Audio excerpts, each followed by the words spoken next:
Diawali dengan para suster yang sedang berdoa di sebuah gereja yang dipimpin oleh pendeta yang bernama Thomas. Kehidupan di gereja itu seperti kehidupan orang normal pada umumnya, tetapi para suster di tempat itu mempunyai emosi yang tidak bisa dikontrol. Bahkan tukang kebun yang hanya melihat mereka saja, mereka sangat tidak suka.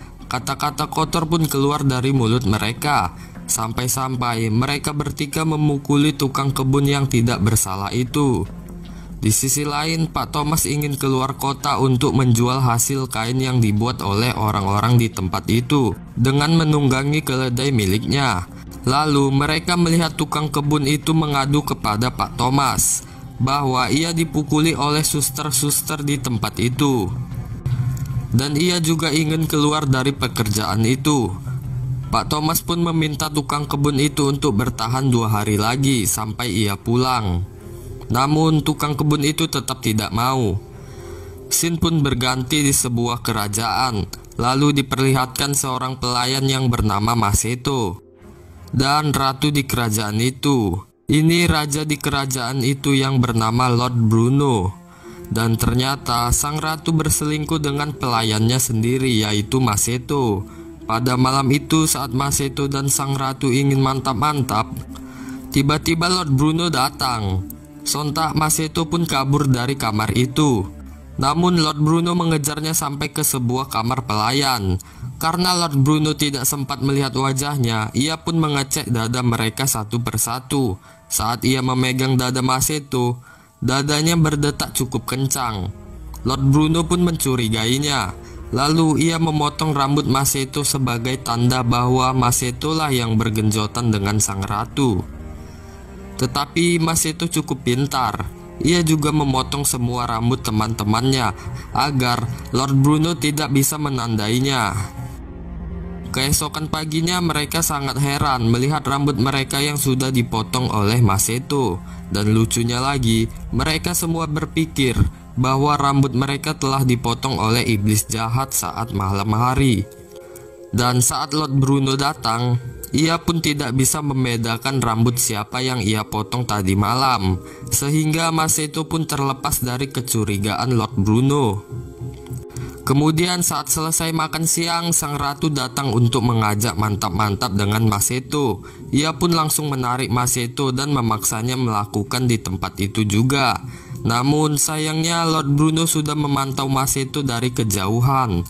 Lord Bruno yang mengetahui hal itu pun langsung menyuruh anak buahnya untuk menangkap Maceto.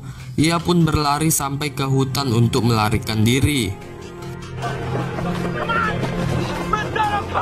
Saat Maceto berjalan cukup jauh, ia melihat Pak Thomas yang sedang ketimpa musibah.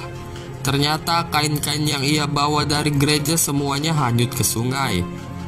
Maceto pun datang dan membantu Pak Thomas. Pak Thomas pun sangat berterima kasih karena sudah membantunya. Lalu Pak Thomas bertanya kepada Maceto tentang tempat tinggalnya.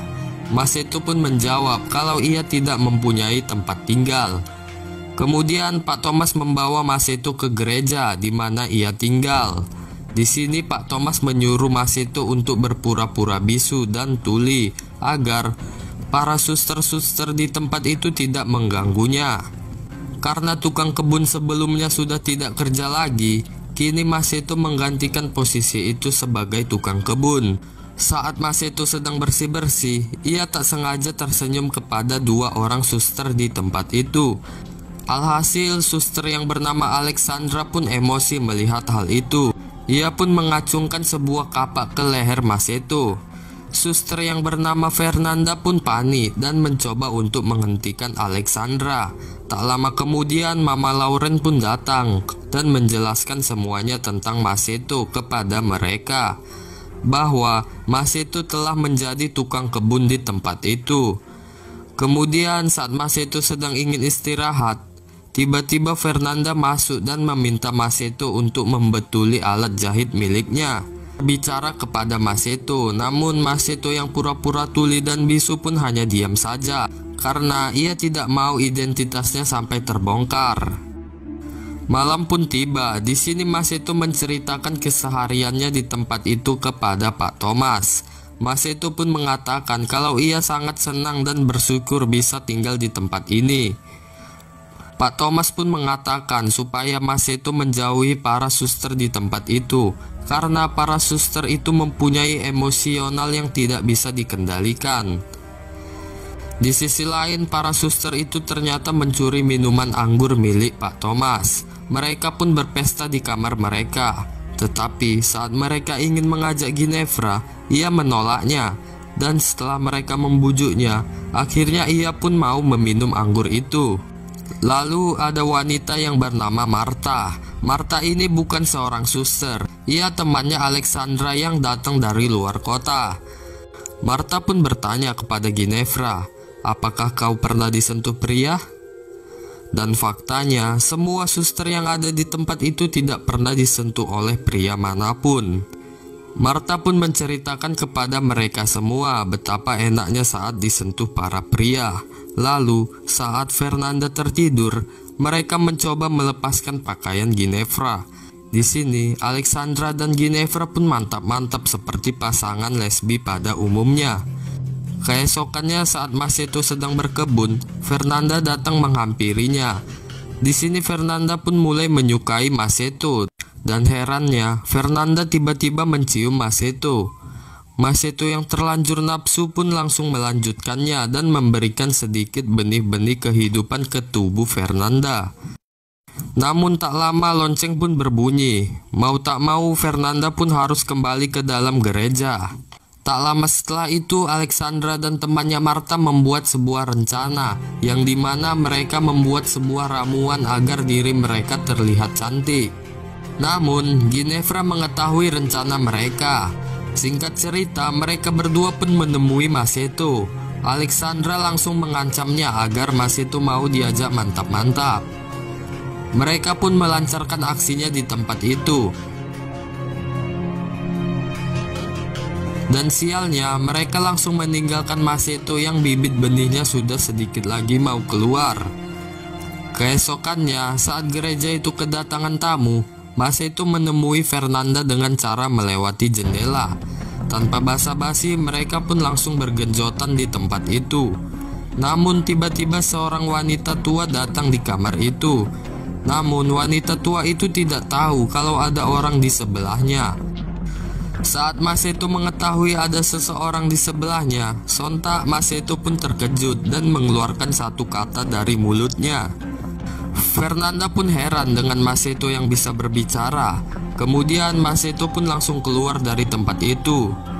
Scene pun berganti dengan Ginevra yang sedang membuat ramuan yang sama seperti yang dibuat Alexandra, berharap Maseto akan tertarik kepadanya.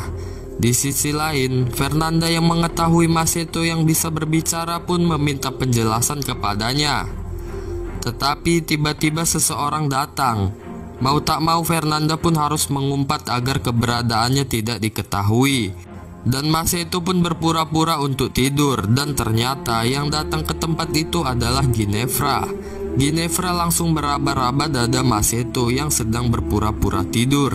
Dan faktanya, Ginevra ternyata lebih suka bercinta dengan wanita daripada laki-laki. Dan ia juga mengatakan kalau ia adalah orang Yahudi. Dan lagi-lagi terdengar suara tapak kaki seseorang yang sedang menuju tempat itu. Ginevra pun bersembunyi dan ternyata ia melihat Fernanda yang sedang bersembunyi juga. Dan orang yang datang itu adalah Alexandra. Lagi-lagi Alexandra mengancam Maseto agar ikut dengannya. Ginevra dan Fernanda pun mengikuti mereka sampai ke suatu hutan yang sangat gelap. Di situ mereka melihat Maseto yang seperti seorang tawanan. Dan faktanya, Alexandra dan teman-temannya adalah seorang penyihir.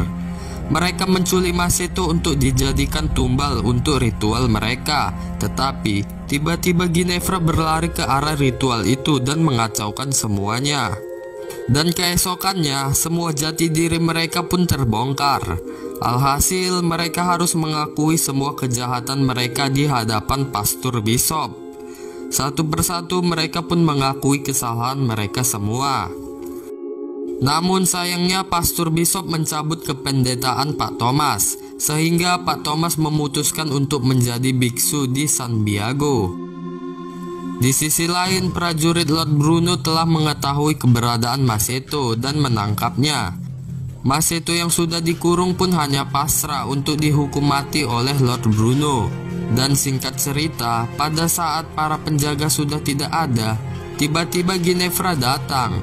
Ternyata ia juga bersama Alexandra dan Fernanda dengan tujuan untuk menyelamatkan Maceto. Namun ada syaratnya, Maceto harus kembali ke gereja itu lagi.